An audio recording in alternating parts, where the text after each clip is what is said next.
This video will present our project on the relation between foraging birds and grain sizes.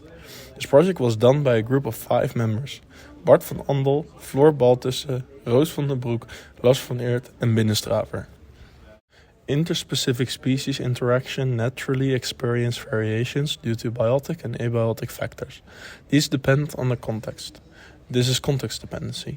These variations can result in changes in population growth and food web structure.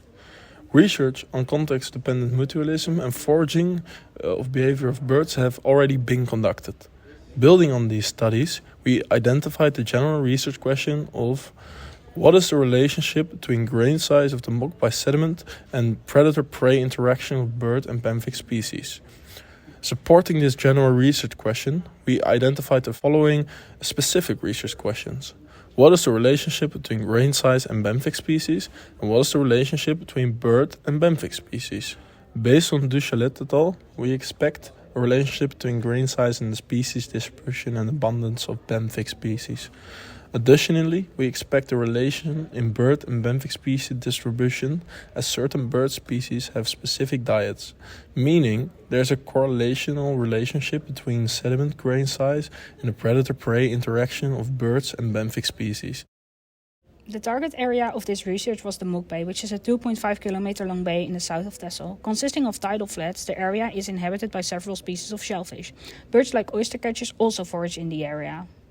Data collection was done through taking sediment samples and birdwatching. The sediment samples were taken during Practical 1 by taking a core sample and sieving the sample to find benthic species. The bird data was collected through birdwatching. This is a method using observations to collect data. Mokbai transects from Practical 1 were split into 3 sections. Each section was observed by 2 birdwatchers. Every 15 minutes over the course of 3 hours before high water, the observations were noted down.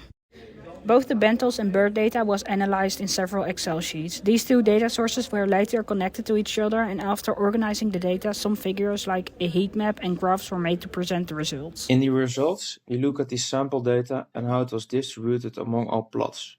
The Benthos data is divided in 3 classes: Annelida, bivalves and Crustacea.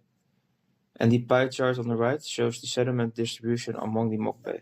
In the following graphs, the percentage of Benthos species found per grain size class is depicted. The values are calculated using the weighted average in which the number of found species is multiplied with the grain size distribution. In this short animation, you can see our plots in the Mokbai.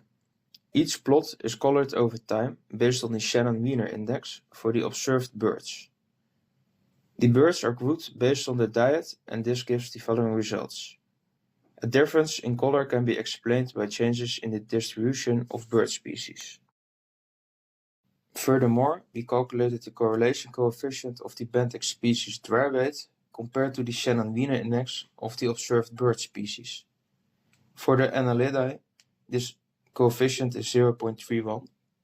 For the bivalves, it is 0.40, and for the Crustacea, the value is 0.21. Based on the distribution of the grain size classes, there does not seem to be a clear correlation with benthos types, as relatively, the most inhabited size class differs among the type of benthos. Additionally, based on the heat maps, we assumed that there is indeed a relationship between bird and benthic species. However, after taking into account the correlation coefficient, we came to the conclusion that there is a weak relation between bird species and both the bivalves and Annelida, and no relation at all between the birds and the Crustacea.